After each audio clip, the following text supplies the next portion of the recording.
जय श्री कृष्ण। ओम नमो नारायणाय। आज का यह वीडियो श्रीमद् भगवद गीता के दूसरे अध्याय का महात्म्य बताने वाला है। यह महात्म्य पद्म पुराण के उत्तरखंड से लिया गया है। अध्याय 175 से 192 तक गीता के अध्यायों का महात्म्य बताया गया है। इसमें श्री भगवान लक्ष्मी जी से कहते हैं कि हे लक्ष्मी, प्रथम अध्याय के महात्म्य का उत्तम उपाख्यान मैंने तुम्हें सुना दिया। अब अन्य अध्यायों का महात्म्य भी सुनो। दक्षिण दिशा में वेद वेत्ता ब्राह्मणों के पुरंदरपुर नामक नगर में श्रीमान देव शर्मा नामक एक विद्वान ब्राह्मण रहते थे।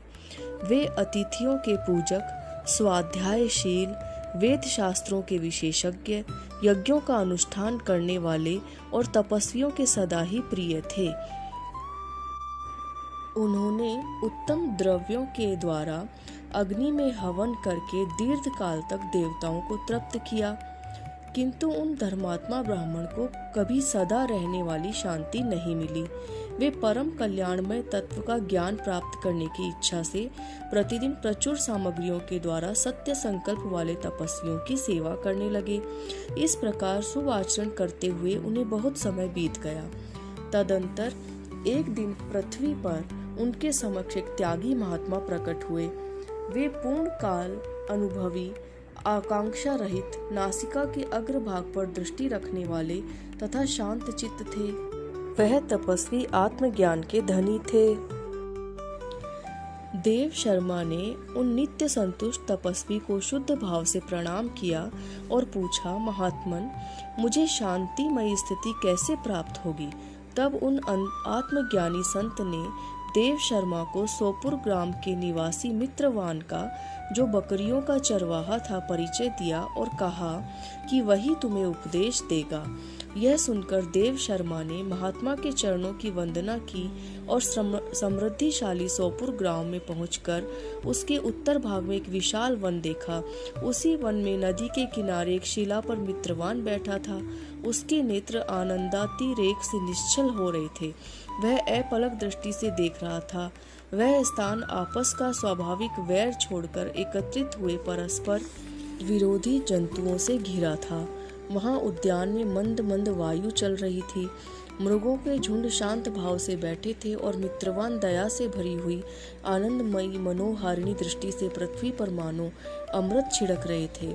इस रूप में उसे देखकर देव शर्मा का मन प्रसन्न हो गया।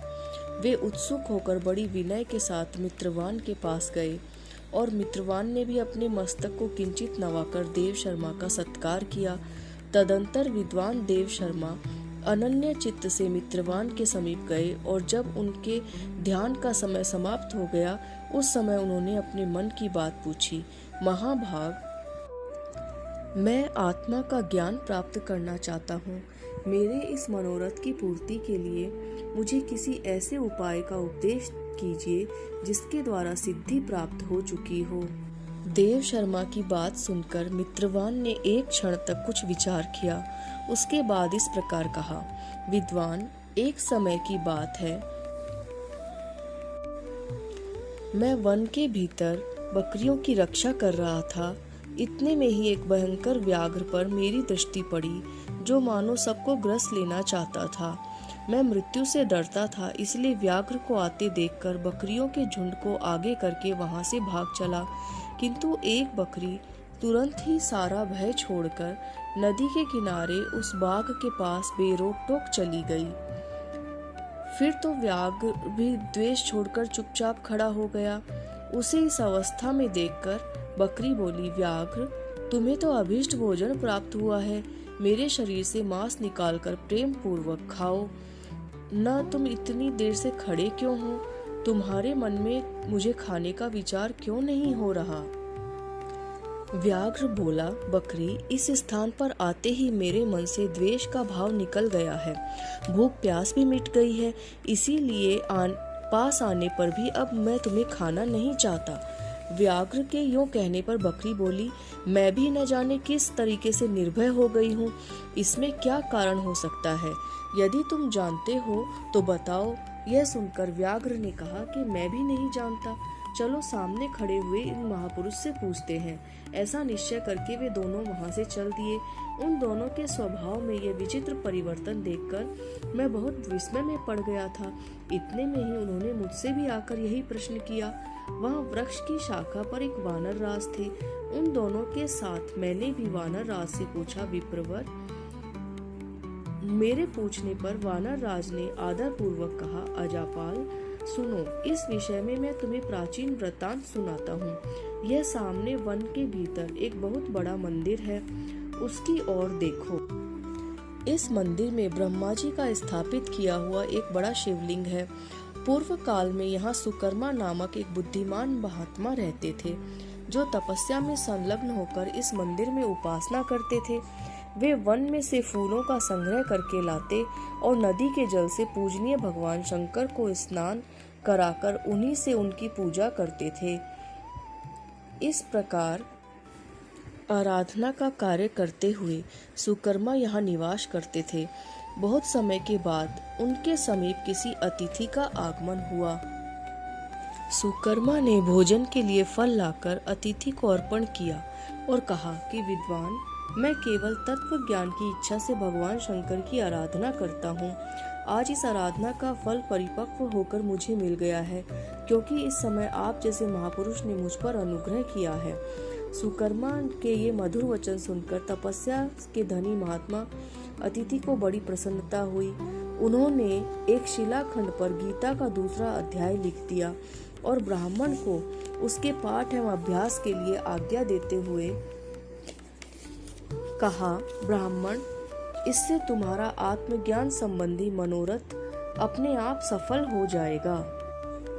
यूं कहकर वे बुद्धिमान तपस्वी सुकर्मा के सामने ही उनके देखते देखते अंतर्धान हो गए। सुकर्मा विस्मित होकर उनके आदेश के अनुसार निरंतर गीता के द्वितीय अध्याय का अभ्यास करने लगे। तदंतर दीर्घ काल के पश्चात अंतःकरण शुद्ध होकर उन्हें आत्मज्ञान की प्राप्ति हुई। फिर वे जहाँ जहाँ गए वहाँ का तपोवन शांत हो गया। उनके शीत उष्ण और राग द्वेष आदि की बाधाएं दूर हो गई। इतना ही नहीं, उन स्थानों में भूख प्यास का कष्ट भी जाता रहा तथा भय का सर्वथा अभाव हो गया। यह सब द्वितीय अध्याय का जप करने वाले सुकर्मा ब्राह्मण की तपस्या का ही प्रभाव समझो। मित्रवान कहते हैं कि वानर राज के यूं कहने पर मैं प्रसन्नता पूर्वक बकरी और बाघ के साथ उस मंदिर की ओर गया। वहां जाकर शिलाखंड पर लिखे हुए गीता के द्वितीय अध्याय को मैंने देखा और पढ़ा। उसी की आवर्ती करने पर मैंने तपस्या का पार पा लिया।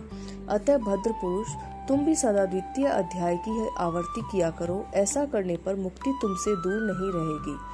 श्री भगवान कहते हैं, प्रिय मित्रवान के इस प्रकार आदेश देने पर देव शर्मा ने उसका पूजन किया और उसे प्रणाम करके पुरंदरपुर की राह ली।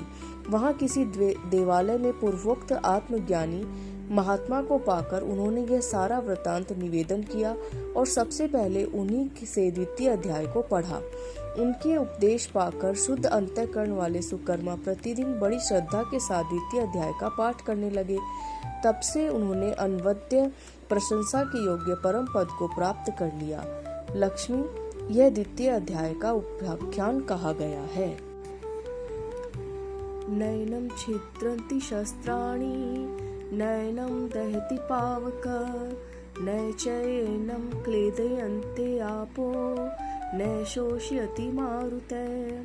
अध्याय 2 का सार यह श्लोक है। इस आत्मा को ना तो शस्त्र काट सकते हैं, ना ही अग्नि जला सकती है, न पानी भिगो सकता है और ना ही हवा सुखा सकती है। अर्थात ये आत्मा नित्य, अविनाशी और अजर अमर है। इसे कोई भी भौतिक वस्तु नष्ट नहीं कर सकती। यह शरीर से अलग और शाश्वत है।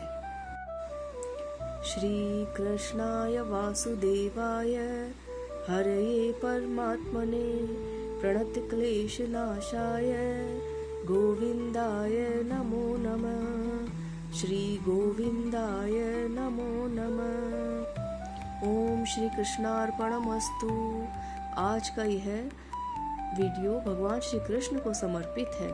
इस चैनल को लाइक कीजिए, सब्सक्राइब कीजिए और कमेंट कीजिए। धन्यवाद। जय श्री कृष्ण।